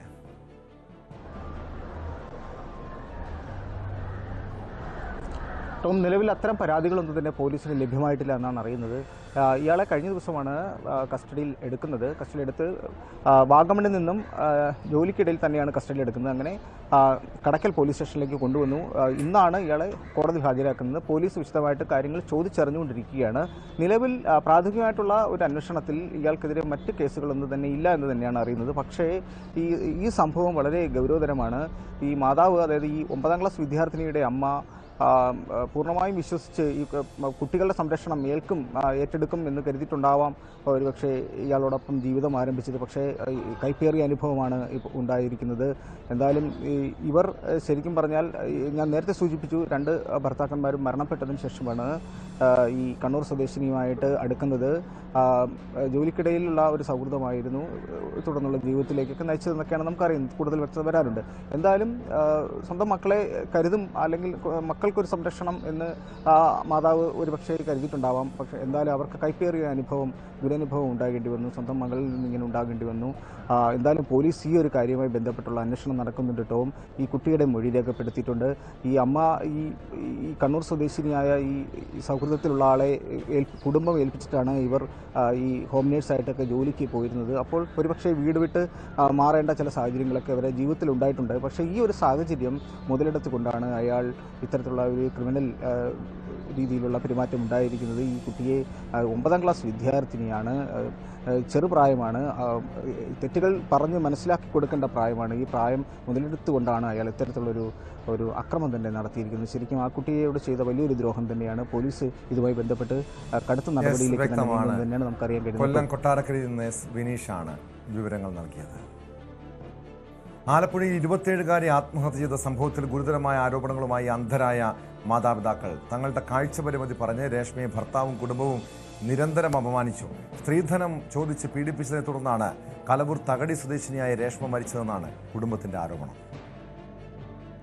അവര് അമ്മയൊക്കെ അച്ഛനൊക്കെ കണ്ണുപൊട്ടി എന്നല്ലാണ്ട് വിളിക്കില്ലായിരുന്നു. കണ്ണുപൊട്ടിന്റെ മകളെ എന്നാ വിളിക്കണത്. അപ്പൊ അവള് പറഞ്ഞു അത് ദൈവം തന്നതല്ലേ. അവള് പറഞ്ഞു അവര് വീട്ടിലേക്ക് ഫോൺ നമ്മളെ വിളിക്കുകയാണെന്നുണ്ടെങ്കിൽ അവരാരെങ്കിലും വരികയാണെങ്കിൽ അമ്മ പിന്നെ വിളിക്കാമെന്നും പറഞ്ഞാൽ കട്ട് ചെയ്യും. പോലീസ് കേസെടുത്തതോടെ ഭർത്താവ് ഡിബിനും കുടുംബവും 3 വയസ്സുകാരിയായ പേരക്കുട്ടിയെയും കൊണ്ട് കടന്നതായി രേഷ്മയുടെ പിതാവ് ജയരാജ് പറയുന്നു. ഞങ്ങളെപ്പോലുള്ള ദാരിദ്ര്യതയ്ക്കും താഴെയുള്ള പെൻഷൻ ആശ്രയിച്ച് കഴിയുന്നവരാണ് ഞങ്ങൾ. അങ്ങനെയുള്ള ഞങ്ങൾക്ക് ആ പിള്ളേരെ അത്രയും രീതിയിൽ അയക്കുമ്പോൾ അങ്ങനെയുള്ളൊരവസ്ഥ ഒരു രക്ഷകർത്താക്കും ഇപ്പം ഉണ്ടാവരുത്. ഏതായാലും സംഭവിക്കാനുള്ളത് സംഭവിച്ചു. ഞങ്ങൾക്ക് പോകാനുള്ള ഞങ്ങളുടെ പോയി. ആ ഒരവസ്ഥ തീർച്ചയായിട്ടും നമ്മളിവിടെ ഭരിക്കുന്ന പ്രധാനപ്പെട്ട നമ്മുടെ മുഖ്യമന്ത്രിയായാലും നീതിപീഠമായാലും പോലീസുകാരായാലും സത്യസന്ധമായി അന്വേഷിച്ച് ഞങ്ങൾക്ക് നീതി ഉറപ്പാക്കണമെന്ന് മാത്രമാണ് എനിക്ക് അവസാനമായിട്ട് പറയാനുള്ളത്. വിശദാംശങ്ങളുമായി ശരണ്യ സ്നേഹജൻ ചേരുന്നുണ്ട് ആലപ്പുഴയിൽ നിന്ന്. ശരണ്യ, അങ്ങേറ്റം വേദനാജനകമായ കാര്യമാണ്. കാരണം അന്ധരായ മാതാപിതാക്കൾ അവരുടെ ജീവിതത്തിൽ ഏറ്റവും വലിയ ദുരന്തം നേരിടുന്നു. 27-കാരിയായ മകളെ നഷ്ടപ്പെടുന്നു. അതും ഗാർഹിക പീഡനത്തെ തുടർന്നാണ് ആത്മഹത്യ എന്നാണ് മനസ്സിലാക്കുന്നത്. പോലീസിൻ്റെ ഈ കേസുമായി ബന്ധപ്പെട്ട് പോലീസ് എന്ത് നടപടിയാണ് സ്വീകരിച്ചിട്ടുള്ളത്?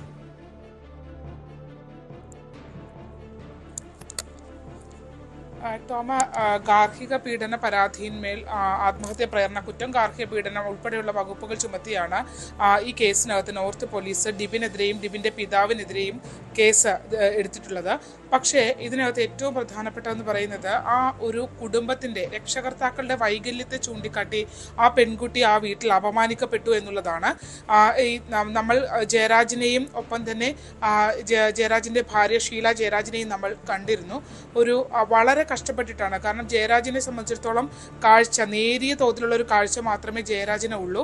അദ്ദേഹം ബ്രെയിൻ ലിപി ഉപയോഗിച്ച് പഠിച്ച് ഡിഗ്രി വിദ്യാഭ്യാസം പൂർത്തിയാക്കിയ ഒരാൾ കൂടിയാണ്. ഒപ്പം തന്നെ ഷീല പൂർണ്ണമായും കാഴ്ച ഇല്ലാത്ത ഒരാളാണ്, കാഴ്ച പരിമിതിയുള്ള അന്ധയായ ഒരു സ്ത്രീയാണ്. അപ്പോൾ ഇവർ വളരെ കഷ്ടപ്പെട്ട് 2 പെൺമക്കളെ ബിരുദം വരെ പഠിപ്പിച്ചു. അവർക്ക് ഒരു സാധാരണ കിട്ടുന്ന ഒരു ജോലിയും ഒക്കെ ഈ പെൺകുട്ടികൾക്ക് ഉണ്ടായിരുന്നു എന്നുള്ളതാണ്. പക്ഷേ ഈ വിവാഹത്തോടു കൂടി ആ കുട്ടിയുടെ ജീവിതം ആകെ താറുമാറായി എന്നുള്ളതാണ്. വിവാഹം കഴിച്ചത് ആലപ്പുഴ നഗരത്തിൽ തന്നെയുള്ള കൈചൂണ്ടിക്ക് സമീപമുള്ള ഡിബിൻ എന്ന വ്യക്തിയാണ് വിവാഹം കഴിച്ചത്. തത്തമ്പള്ളി വാർഡ് സ്വദേശിയാണ്. ഈ വിവാഹത്തിന് ശേഷമാണ് ഈ കുട്ടിയുടെ ജീവിതമാകെ മാറി മറിഞ്ഞതെന്നുള്ളതാണ് കുടുംബം പറയുന്നത്. എഫ്ഐആറിലും അത്തരം കാര്യങ്ങൾ, ഗാർഹിക പീഡനം ആ വീട്ടിൽ നടന്നിരുന്നു എന്നുള്ളത് നോർത്ത് പോലീസ് എടുത്തിട്ടുള്ള എഫ്ഐആറിൽ സൂചിപ്പിക്കുന്നു. കഴിഞ്ഞ സെപ്റ്റംബർ 17-ാം തീയതിയാണ് രേഷ്മ മരണപ്പെടുന്നത്. പക്ഷേ ഈ മരണത്തെ സംബന്ധിച്ച മറ്റ് വിശദാംശങ്ങളൊന്നും തന്നെ പുറത്തേക്ക് എത്തിയില്ല. കാരണം വളരെ സാധാരണ കുടുംബമാണ് അവരെന്നുള്ളതാണ്. നമ്മൾ ഇവരുമായി ബന്ധപ്പെട്ട് നമ്മൾ ആ വീട്ടിലേക്ക് എത്തുമ്പോൾ ഏറ്റവും സങ്കടകരം എന്ന് പറയുന്നത് ഞാൻ തന്നെ നേരിട്ട് എനിക്ക് അറിയാവുന്നൊരു കുട്ടിയായിരുന്നു എന്നുള്ളതാണ്. നമ്മൾ അവിടെ ചെല്ലുമ്പോൾ ഫാം ഫൈബറിൽ തൊട്ടടുത്തുള്ള പാതിരപ്പള്ളിയിൽ തന്നെ തൊട്ടടുത്തുള്ള ഒരു ഫാം ഫൈബർ എന്ന് പറഞ്ഞ സ്ഥാപനത്തിൽ ജോലി ചെയ്ത കുട്ടി, വളരെ പ്രസരിപ്പോടുകൂടി ജോലി ചെയ്തിരുന്ന ഒരാളാണ്. ആ ചിത്രം കാണുമ്പോഴാണ് നമ്മൾ ഈ എത്തിയിരിക്കുന്നത് ഈ കുട്ടി മരണപ്പെട്ടു എന്ന സംഭവത്തിലാണ് എന്നുള്ളത്. വളരെ ഞെട്ടിക്കുന്നതായിരുന്നു. അത്രയും പ്രസരിപ്പോടുകൂടി ജോലി ചെയ്ത ഒരാൾ തൂങ്ങി മരിക്കുക, ആത്മഹത്യ, അത് 3 വയസ്സുള്ള കുഞ്ഞിനെയും ഇട്ടിട്ടുള്ളതാണ്. വളരെ ആ വീട്ടിൽ നടന്ന കാര്യങ്ങളെക്കുറിച്ച് പറയുമ്പോൾ അച്ഛനും അമ്മയും അവർക്ക് വളരെ നിസ്സഹായരായ മനുഷ്യരാണ്. അവർ കരയുകയാണ്. കാരണം കണ്ണുപൊട്ടിയുടെ മകൾ എന്ന് പറഞ്ഞ് നിരന്തരം ആക്ഷേപം തങ്ങളുടെ മകൾ ആ വീട്ടിൽ അമ്മയുടെ വൈകല്യത്തിൻ്റെ, അച്ഛൻ്റെ വൈകല്യത്തിൻ്റെ പേരിൽ നേരിടേണ്ടി വന്നു എന്നുള്ളതാണ്. ആദ്യം അവിടെ തുടങ്ങിയാണ് അപമാനിക്കൽ തുടങ്ങിയെങ്കിൽ പിന്നീട് അത് സ്വർണത്തിൻ്റെ പേരിലായി എന്നുള്ളത് അവർ വ്യക്തമാക്കുന്നു. ഒരു ഘട്ടത്തിൽ ഈ ജയരാജിൻ്റെ മുമ്പിൽ വെച്ച്, അവരുടെ വീട്ടിൽ വെച്ച് ഈ ഡിബിൻ ഈ പെൺകുട്ടി രേഷ്മയുടെ മുഖത്തടിച്ചു എന്നുള്ളത് അവർ വ്യക്തമാക്കുന്നുണ്ട്. ഒപ്പം തന്നെ അന്ന് തർക്കമുണ്ടായി, പിന്നീട് അത് പരിഹരിച്ച് പറഞ്ഞു വിട്ടതാണ്. പക്ഷേ ഈ സ്ത്രീധനം സംബന്ധിച്ച തർക്കം, അതായത് സ്വർണത്തെ സംബന്ധിച്ച തർക്കം ഈ ഡിബിനും ഡിബിൻ്റെ പിതാവും ഒപ്പം തന്നെ മാതാവ് അടക്കമുള്ള ആളുകളുടെ ഭാഗത്തുനിന്ന് രേഷ്മ നേരിടേണ്ടി വന്നു എന്നുള്ളതാണ്. നോർത്ത് പോലീസ് കേസെടുത്തു. പക്ഷേ 1 മാസക്കാലമായിട്ടും ഇവരെ അറസ്റ്റ് ചെയ്യാനോ മറ്റ് നടപടിക്രമങ്ങളിലേക്കോ കടക്കാൻ കഴിഞ്ഞിട്ടില്ല. വളരെ ഗുരുതരമായ വകുപ്പുകൾ, ഗാർഹിക പീഡനം അടക്കമുള്ള വകുപ്പുകൾ ചുമത്തിയിട്ടുണ്ട്. ആത്മഹത്യ പ്രേരണ കുറ്റമുണ്ട്. അത്തരം കാര്യങ്ങളൊക്കെ ഇവരുടെ പേരിൽ ഉണ്ടെങ്കിൽ പോലും 1 മാസമായി ഇവർ കടന്നു കളഞ്ഞു എന്നുള്ളതാണ്. അതിൽ തന്നെ ഇവർക്ക് ഈ രക്ഷകർത്താക്കൾക്ക് ഏറ്റവും വലിയ ആശങ്ക എന്ന് പറയുന്നത് 3 വയസ്സുള്ള ഈ രേഷ്മയുടെ പെൺകുഞ്ഞാണ്. ഈ കുട്ടി ഈ അച്ഛൻ അമ്മയെ ഉപദ്രവിച്ച വിവരം ഉൾപ്പെടെയുള്ള കാര്യങ്ങൾ ഇവരോട് പറഞ്ഞിരുന്നു. ആ പറഞ്ഞതിന് ശേഷമാണ് ഈ കുട്ടിയെ കൊണ്ട് ഒളിവിൽ പോകുന്നതെന്നുള്ളതാണ്. കുഞ്ഞെവിടെ എന്നുള്ള വലിയ ആശങ്ക, മകളെ നഷ്ടപ്പെട്ടിരിക്കുന്നു, ഒപ്പം തന്നെ ചെറുമകൾ എവിടെയെന്നൊക്കെയുള്ള വലിയ ആശങ്കയുണ്ട്. കുടുംബത്തോടെ ഇവർ ഒളിവിലാണ് എന്നുള്ളതാണ് ഇപ്പോൾ പോലീസും നമ്മളോട് വ്യക്തമാക്കുന്നത്. അവർ നമ്മുടെ മുന്നിലേക്ക് വന്നത് ഇതിനകത്തൊരു നടപടി സ്വീകരിക്കണം. ഗാർഹിക പീഡനം നടന്നു എന്നുള്ളതിനെ സംബന്ധിച്ചുള്ള എഫ്ഐആർ അടക്കം വീണിട്ടുണ്ട്. പക്ഷേ തുടർ നടപടികളിലേക്ക് 1 മാസക്കാലമായിട്ടും അന്വേഷണ സംഘത്തിന് പോകാൻ കഴിഞ്ഞിട്ടില്ല. മുഖ്യമന്ത്രി അടക്കം കണ്ട പരാതി നൽകാനുള്ള ഒരു തീരുമാനത്തിലേക്കാണ്. അവർക്ക് നമ്മൾ സാധാരണ ആളുകളെ പോലെ പോകാനോ എടുക്കാനോ ഒന്നും എളുപ്പമുള്ള മനുഷ്യരല്ല. അതുകൊണ്ട് തന്നെ അവർക്ക് അത്തരത്തിലുള്ള സഹായം അഭ്യർത്ഥിച്ചുകൊണ്ട് തന്നെയാണ് അവർ മാധ്യമങ്ങളുടെ മുന്നിലേക്ക്, നമ്മുടെ മുന്നിലേക്കൊക്കെ വന്നതും. എന്തായാലും മുഖ്യമന്ത്രിക്ക് പരാതി നൽകാനാണ് തീരുമാനം. നിയമസഹായം കൊടുക്കാൻ ഇനി ഒരുപക്ഷെ ഈ കേസുമായി ബന്ധപ്പെട്ട് മുന്നോട്ട് പോകാൻ ആരുടെങ്കിലും ഭാഗത്തുനിന്ന് ഒരു സഹായമുണ്ടോ? പ്രത്യേകിച്ചും ആ മരിച്ച പെൺകുട്ടിക്ക് നീതി ഉറപ്പാക്കണം, ആ കുടുംബത്തിന് സംരക്ഷണം വേണം, അവർക്ക് നിയമസഹായം വേണം. ആരുടെങ്കിലും ഭാഗത്തുനിന്ന് സഹായം ലഭിക്കുന്നുണ്ടോ ശരണ്യ? അങ്ങനെ ഒന്നും ഇതുവരെ കിട്ടിയിട്ടില്ല എന്നുള്ളതാണ്. ഈ ഇത്തരത്തിലൊരു സെപ്റ്റംബർ 17 ഒരു മരണം നടന്നിട്ട് പ്രത്യേകിച്ച് കല്യാണം കഴിഞ്ഞ് ഇത്ര വർഷമേ ആയുള്ളൂ, അതായത് 5 വർഷത്തിൽ താഴെയായിട്ടുള്ളൂ വിവാഹം കഴിഞ്ഞിട്ട്. പക്ഷേ ഇങ്ങനൊരു സംഭവം ഉണ്ടായതിന് അത് മാധ്യമങ്ങളിൽ പോലും നമ്മൾ പോലും അത് അറിയാൻ വൈകി എന്നുള്ളതാണ്. കാരണം ഈ രക്ഷകർത്താക്കളുടെ അവരുടെ ഒരു പുറത്തേക്കുള്ള ഒരു കോണ്ടാക്ട് ചെയ്യാനുള്ള പ്രശ്നങ്ങളും ഒക്കെ തന്നെയാണ്. എന്നിട്ടും ആ അച്ഛൻ അദ്ദേഹം വളരെ കഷ്ടപ്പെട്ടിട്ടാണ്. അത് പറയുമ്പോൾ നമുക്ക് വളരെ സങ്കടം തോന്നും. ഡിഗ്രി വരെ ആ മക്കളെ പഠിപ്പിച്ചതിന് അദ്ദേഹം കടന്നു വന്ന വഴികളൊക്കെ അദ്ദേഹം പറയുമ്പോൾ നമുക്ക് അത്രയധികം അവർ കഷ്ടപ്പെട്ട് ഓമനിച്ച് വളർത്തിയ മക്കളിൽ ഒരാളാണ് നഷ്ടപ്പെട്ടു പോയതെന്നുള്ളതാണ്. പോലീസ് കേസ് എടുത്തെങ്കിൽ പോലും ആ കേസിനകത്ത് തുടർ നടപടികൾ എന്ത് എന്നുള്ള ചോദ്യമാണ് അവർ ഉന്നയിക്കുന്നത്. അത് യാഥാർത്ഥ്യം തന്നെയാണ്. അതായത് ഡിബിൻ ഒറ്റയ്ക്ക് പോലുമല്ല ഒളിവിൽ പോയിരിക്കുന്നത്. ഡിബിനും പോയി ഡിബിൻ്റെ അമ്മയും അച്ഛനും ഉൾപ്പെടെയുള്ള ആളുകൾ ഇവർ ഈ ചെറിയ കുഞ്ഞുമായി എവിടെയാണ് എന്നുള്ളത് അറിയാനുള്ള, ആ കുട്ടി എവിടെയാണെന്ന് അറിയാനുള്ള അവകാശമെങ്കിലും ആ കുട്ടിയുടെ അപ്പൂപ്പനും അമ്മൂമ്മയും എന്നുള്ള നിലയിൽ അവർക്കുണ്ട്. കാരണം ഒട്ടും സേഫ് അല്ലാത്ത ഒരു സ്ഥലത്ത് വെച്ചാണ്. കാരണം ഈ മൃതദേഹം, അതായത് രേഷ്മയുടെ മൃതദേഹം ആശുപത്രിയിലേക്ക് കൊണ്ടുവരുമ്പോൾ ഈ മൃതദേഹത്തിൽ നിന്ന് സ്വർണ്ണാഭരണങ്ങൾ മുഴുവൻ മാറ്റിയിരുന്നു എന്നുള്ളതാണ് വ്യക്തമാക്കുന്നത്. കാരണം അദ്ദേഹത്തിന് ആശുപത്രിയിൽ അത്തരത്തിൽ മൃതദേഹം കൊണ്ടുവരികയാണെങ്കിൽ സ്വർണ്ണാഭരണങ്ങൾ അഴിച്ച് നൽകുമ്പോൾ തീർച്ചയായും അത് അവിടെ രേഖപ്പെടുത്തിയിട്ടാണ് നൽകുക.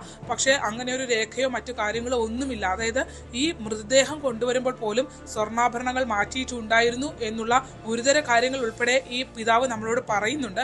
മാത്രമല്ല ബന്ധുക്കളുമായി അദ്ദേഹം ചെന്ന് മരണം നടന്ന ദിവസം ചെന്ന് അന്വേഷിക്കുമ്പോൾ തലേദിവസം രാത്രി അവിടെ വലിയ വഴക്ക് നടന്നിരുന്നു.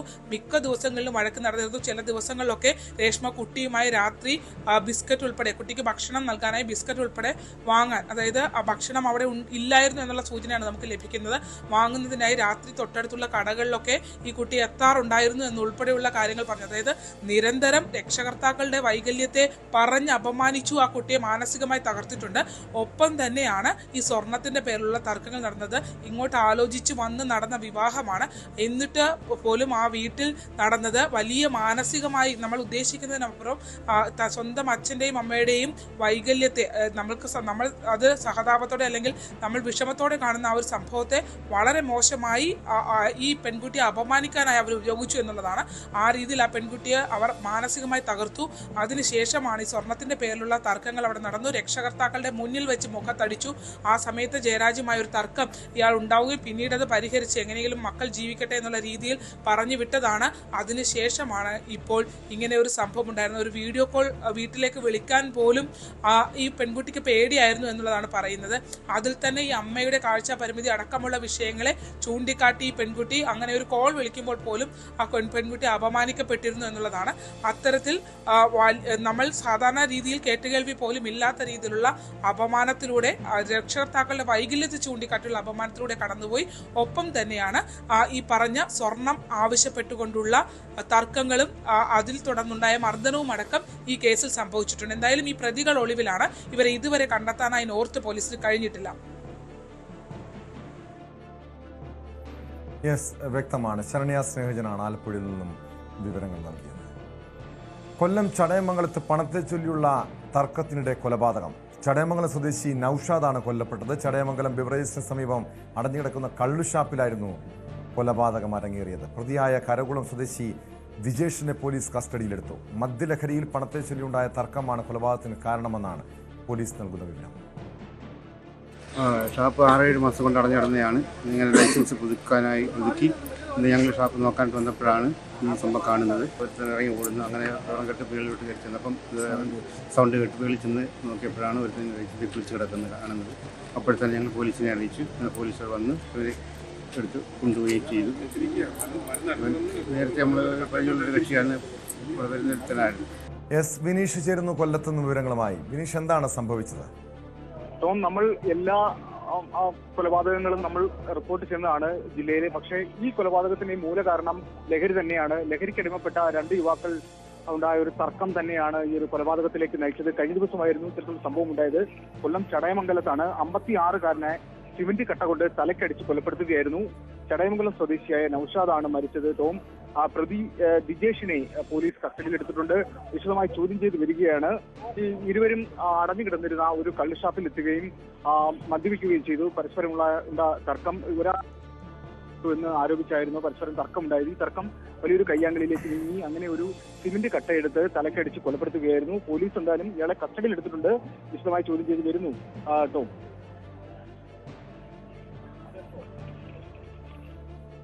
യെസ്, വേറൊരു സാമ്പത്തിക തർക്കത്തിനപ്പുറം മറ്റേതെങ്കിലും വ്യക്തിവിരോധം ഈ സംഭവത്തിന് പിന്നിലുണ്ടോ? ടോം, അത്തരം കാര്യങ്ങൾ പോലീസ് കൃത്യമായി അന്വേഷിക്കുന്നുണ്ട്. ഇതിൽ വ്യക്തിവിരോധം എന്ന് പറയാൻ കഴിയില്ല. കാരണം ഇരുവരും നല്ല സുഹൃത്തുക്കളാണ്. ഇരുവരും നന്നായിട്ട് മദ്യപിച്ചിരുന്നു എന്നാണ് പറയപ്പെടുന്നത്. മദ്യലഹരിയിലുണ്ടായ ഒരു കൊലപാതകം തന്നെയാണ്. പോലീസ് ആ ഒരു കാര്യം സ്ഥിരീകരിക്കുന്നുണ്ട്. ഇരുവരും തമ്മിൽ മദ്യപിച്ചതിനിടയിൽ ഒരാളുടെ പണം നഷ്ടപ്പെട്ടു. ഇതിനെ ചൊല്ലിയുണ്ടായ ഒരു തർക്കമായിരുന്നു ഈ ഒരു കൊലപാതകത്തിലേക്ക് നയിച്ചത്. എന്തായാലും ക്രൂര കൊലപാതകമാണ്. മുഖം വ്യക്തമാകാത്ത രീതിയിൽ നമുക്ക് ദൃശ്യങ്ങൾ തന്നെ കാണാൻ കഴിയും. അത്രത്തോളം ക്രൂരമായിട്ട് ഈ ഇരുമ്പ് കട്ട ഉപയോഗിച്ച് തലയ്ക്ക് അടിച്ച് കൊലപ്പെടുത്തുകയായിരുന്നു ടോം. എന്തായാലും ഇയാളുടെ മൃതശരീരം ഇപ്പോൾ കടക്കിലുള്ള താലൂക്ക് ആശുപത്രിയിലേക്കാണ് മാറ്റിയിരിക്കുന്നത്. പോലീസ് കൃത്യമായി അന്വേഷിക്കുന്നുണ്ട്. കൊലപാതകയെ പോലീസ് കസ്റ്റഡിയിലെടുത്തിട്ടുണ്ട്. വിശദമായിട്ടുള്ള അന്വേഷണം ചോദ്യം ചെയ്ത് വരുന്നുണ്ട്. ഇതിൽ മാത്രമേ കൂടുതൽ വ്യക്തത വരികയുള്ളൂ ടോം.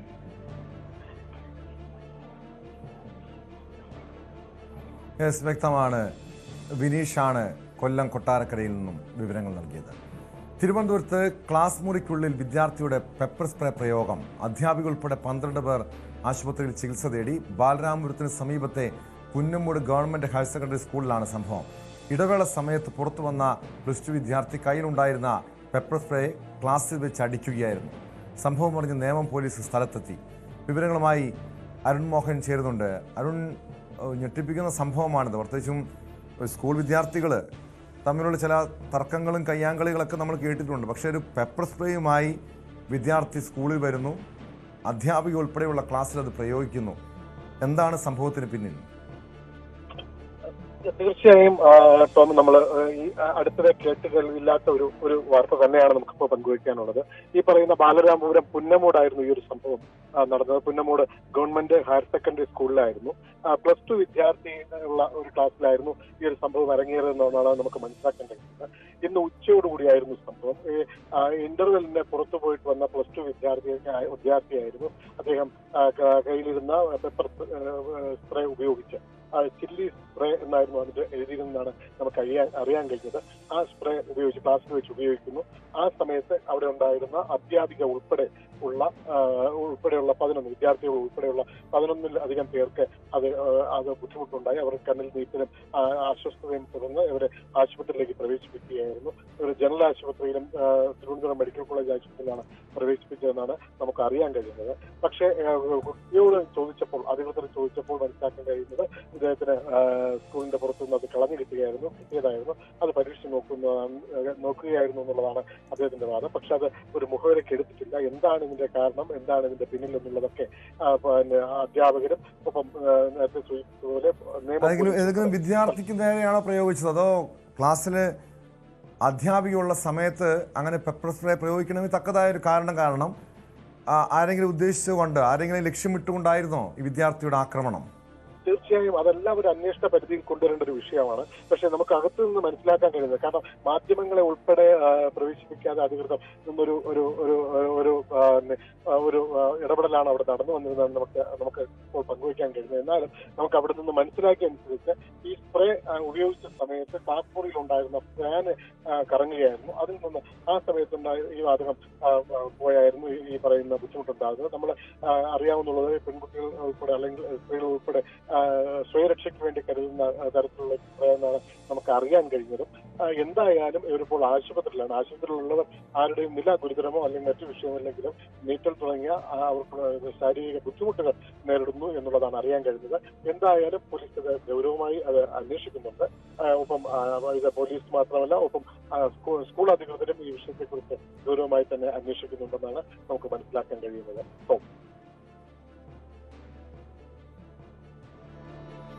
യെസ്, അരുൺമോഹൻ തുടരുക. മറ്റൊരു വാർത്ത കൂടി തിരുവനന്തപുരത്ത് നിന്ന് വരുന്നുണ്ട്. തിരുവനന്തപുരം വിഴിഞ്ഞത്ത് നിന്ന് ലോറി തട്ടിക്കൊണ്ടുപോയ കേസിൽ തമിഴ്നാട് സ്വദേശികളായ 2 പേരെ പോലീസ് അറസ്റ്റ് ചെയ്തു. മാർത്താണ്ഡ സ്വദേശി രാജേഷ്, കാഞ്ഞിരങ്കോട് സ്വദേശി എഡ്വിൻ എന്നിവരെയാണ് ഡാൻസ് ഓഫ് സംഘവും വിഴിഞ്ഞം പോലീസും ചേർന്ന് പിടികൂടിയത്. കഴിഞ്ഞ 11-ാം തീയതിയായിരുന്നു സംഭവം. തമിഴ്നാട്ടിൽ നിന്നും ഓട്ടം വിളിച്ച് വിഴിഞ്ഞത്ത് എത്തിച്ച ശേഷം ലോറി ഡ്രൈവറോട് ഭക്ഷണം കഴിച്ചു വരാൻ പ്രതികൾ ആവശ്യപ്പെടുകയും പിന്നാലെ തട്ടിയെടുക്കുകയുമായിരുന്നു. വിശദാംശങ്ങളുമായി വീണ്ടും അരുൺമോഹൻ ചേരുന്നുണ്ട്. അരുൺ, ഇത് കഴിഞ്ഞ 11-ാം തീയതിയാണ് ഈ സംഭവം ഉണ്ടാകുന്നത്. ആ ദിവസങ്ങൾക്കുള്ളിൽ തന്നെ പ്രതികളെ പിടികൂടാൻ പോലീസ് കഴിഞ്ഞു. ഈ ലോറി തട്ടിയെടുക്കുക എന്ന ലക്ഷ്യത്തോടു കൂടി തന്നെ ഓട്ടം വിളിച്ചു, പിന്നീട് തട്ടിക്കൊണ്ടുപോയി എന്നാണോ കരുതേണ്ടത്?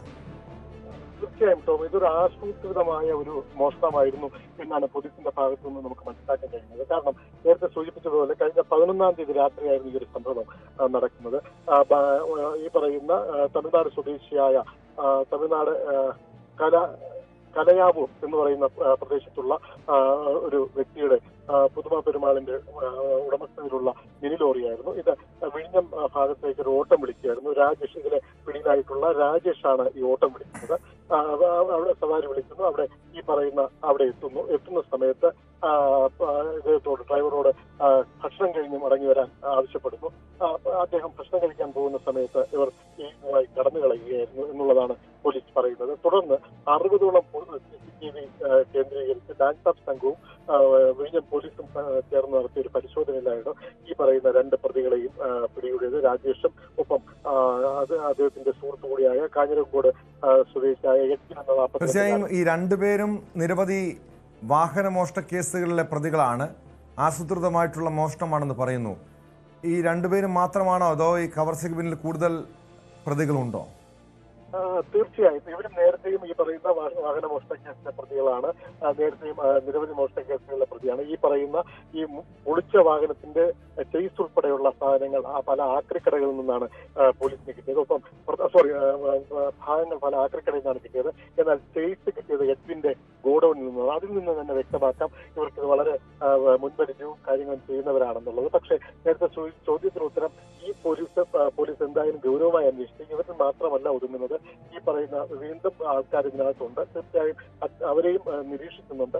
വരും ദിവസങ്ങളിൽ കൂടുതൽ അറസ്റ്റ് ഉണ്ടാകുമെന്ന് തന്നെയാണ് പോലീസ് ഈ കാര്യത്തിൽ വ്യക്തമാക്കുന്നത്. എന്തായാലും വാഹനം ചുരുങ്ങിയ ദിവസം കൊണ്ട്, കഴിഞ്ഞ 11-ാം തീയതി നടക്കുന്നുണ്ടെങ്കിൽ അത് ചുരുങ്ങിയ ദിവസം കൊണ്ട് പോലീസിന് പ്രതികളെയും കണ്ടെത്താൻ കഴിഞ്ഞെങ്കിലും വാഹനത്തെ പ്രതികൾ പൊളിച്ച് വിൽപ്പനയ്ക്ക് ഒരുക്കിയിരുന്നു എന്നുള്ളതാണ് നമുക്ക് മനസ്സിലാക്കുക. കാരണം അവർ അത്ര ഒരു ഗ്യാങ് ആയിരുന്നു ആ പറയുന്ന സംഘത്തിലുള്ളതെന്നുള്ളതാണ് പോലീസും നമ്മളോട് വ്യക്തമാക്കുന്നത്. കാരണം നിമിഷ നേരം കൊണ്ട് മോഷ്ടിക്കുന്ന CCTVകൾ ഇല്ലാത്ത വളരെ വിജനമായ റൂട്ട് തന്നെ ഇതിന് ക്രമീകരിക്കുന്നു. അതായത് പ്ലാനിങ്ങോടുകൂടിയായിരുന്നു ഈ പറയുന്ന തമിഴ്നാട്ടിലേക്ക് ഈ വാഹനം നിമിഷ നേരം കൊണ്ട് കടത്തുന്നത്. കടത്തിയ സമയം കൊണ്ട് തന്നെ ഇതിനെ പൊളിച്ചിട്ട് പല വ്യക്തമാണ്. അരുൺമോഹനാണ് വിവരങ്ങൾ നൽകിയത്. തിരുവനന്തപുരം വിഴിഞ്ഞത്ത് നിന്ന് ലോറി തട്ടിക്കൊണ്ടുപോയ കേസിലാണ് തമിഴ്നാട് സ്വദേശികളായ 2 പേരെ പോലീസ് അറസ്റ്റ് ചെയ്തിരിക്കുന്നത്. ആസൂത്രിതമായി നടത്തിയ മോഷണമെന്നാണ് പോലീസിന്റെ കണ്ടെത്തൽ. സ്പോട്ട് ലൈവ് പൂർണ്ണമാകുന്നു. നമസ്കാരം.